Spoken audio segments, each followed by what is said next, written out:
left their home expecting to come back and not being able to, and how challenging that must be to explain to your children or your grandchildren that what they knew as home is gone.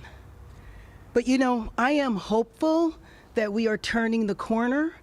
I know that Monday and Tuesday will be concerned that the Santa Anas are going to come back, but I am hopeful that it will not be anywhere near the severity that we saw in the beginning of this.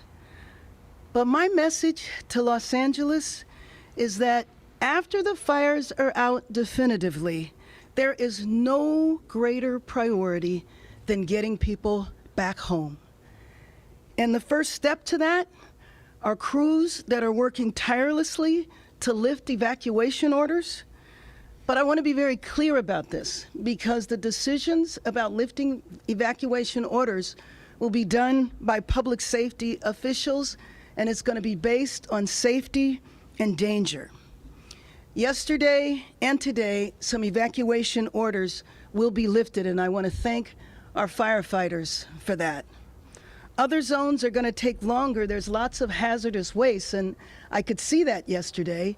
You could see paint cans, you could see batteries from electric vehicles, gas leaks, and more.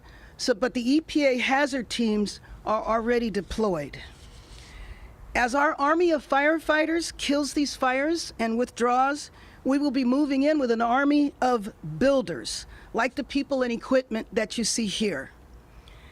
I know there is so much frustration because when people know that one side of the street, houses might be destroyed, the other side of the street, houses intact, and why can't they get home? This is an unprecedented natural disaster, and it warrants an unprecedented response. We are going to do everything we can to clear the way so that people can get back home. This means that we're going to have to reorganize government around urgency, a common sense, and compassion, and we will do everything we can to get Angelenos back home. I've done and will be doing and rolling out next week a series of executive directives to do just that. Working in connection with our city council, many city council members have put forward motions. We're going to be collaborating on that because some of those motions can get done quicker by turning them into executive directives. But I will tell you that this is why I have appointed Steve Soboroff to serve as the Chief Recovery Officer for the City of Los Angeles for phase 1 of us building back LA Strong. For those of you in Los Angeles that know Steve Soboroff's name is attached to hope, is attached to energy, and it is attached to many, many accomplishments.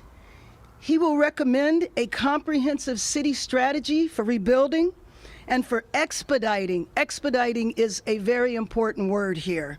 We want to expedite the safe return of residents, businesses, schools, nonprofits, and parks. So, Steve has agreed to give himself to Los Angeles once again. He knows our communities. He knows how to activate City Hall. He's been in City Hall several times, called to duty on different occasions, just as he's called to duty today. No one is better equipped to create our rebuilding plan. And I know, and anyone that knows Steve, knows that he works at warp speed. LA knows Steve, Steve knows LA, and I know Steve. He was the force behind the Staples Center. He built Playa Vista, an entire community from scratch.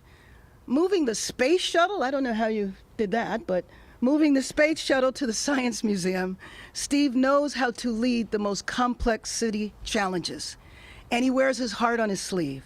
This rebuilding effort is not just about real estate, it's about the center of people's lives. It's about people's hopes and people's dreams.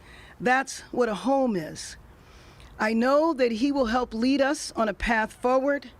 LA Strong, that's rebuilding LA. We will stand together. We will get this job done. Steve Soboroff.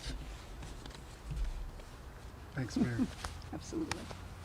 It's all yours. People in LA are hurting. They're frustrated, like the mayor said. They're confused. They want to know what they can do today. They can't get back in their homes to find the pictures of their loved ones. And a whole lot of people are out of work as a community has been wiped off the face of the earth. And a community that's about 120 years old. I lived in it. My kids grew up in it for 40 years. But it's the same as every community in Los Angeles. And what we need is, and what I hope people will start with is today, is hope. There is an A to Z for each one of us. And A is today. And we're going to get there step by step. And the city is going to help to the extent it can. And we will have to outsource to the extent it can't. That there's going to be a bus to yes. That's right. And if people want to get on the bus with us, get on it. If they want to spend their time throwing embers right now and next Tuesday when it's windy by spending their time on that kind of stuff, just don't get on our bus. But we are going to move forward and recreate a community that if we close our eyes, it's like it's got a great park. It's got a great library. It's got great places of worship. It's got great restaurants. And I'm not talking about the quality of the food or the price points.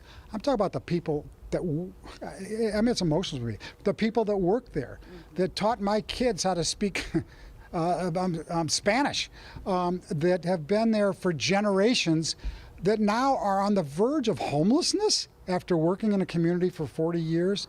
That's why I'm doing this. All right. I want people to feel like we're going to tell them in the next week what they can start doing tomorrow to go to B and then to C.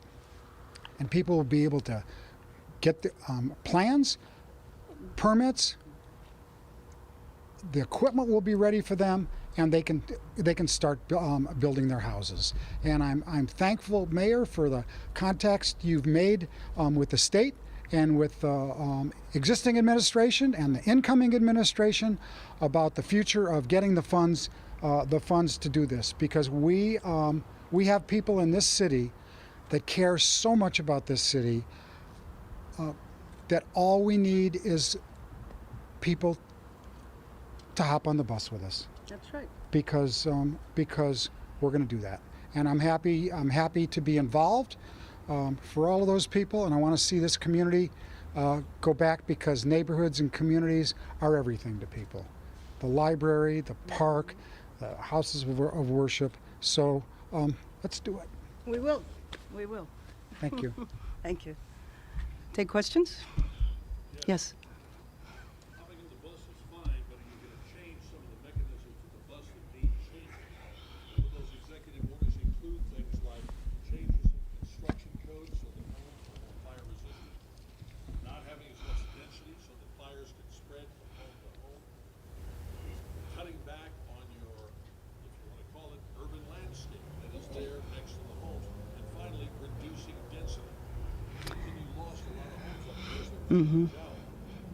Are those code changes and are those policy changes going to come now before you start issuing plans and permits? Well, let me just tell you that what we are charging Mr. Soboroff with is developing this plan for rebuilding. We have executive directives that we are going to be issuing next week. We have to take all of that into consideration, because we have to build in a way that we can harden the area for fires and make sure that we are a resilient community. Obviously, we need to look at building codes, we need to look at what was done in the past, and we need to come back stronger and build in a better way.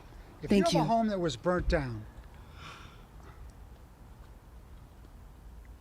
it's a horrible thing. And you've been listening to a And news the conference idea that by you won't be Mayor able Karen to rebuild your Bass home, if you want announcing to that rebuild she has your home appointed Steve with the correct Soboroff to help with phase one materials, of although if your rebuilding house was built after out the of devastating concrete, fires. Soboroff, and known this for things fire like the would have Staples lasted about Center an and hour moving longer the than space you think. shuttle. This was We a will once continue to made- follow this and bring you the latest information got on KCAL News at 4 o'clock. but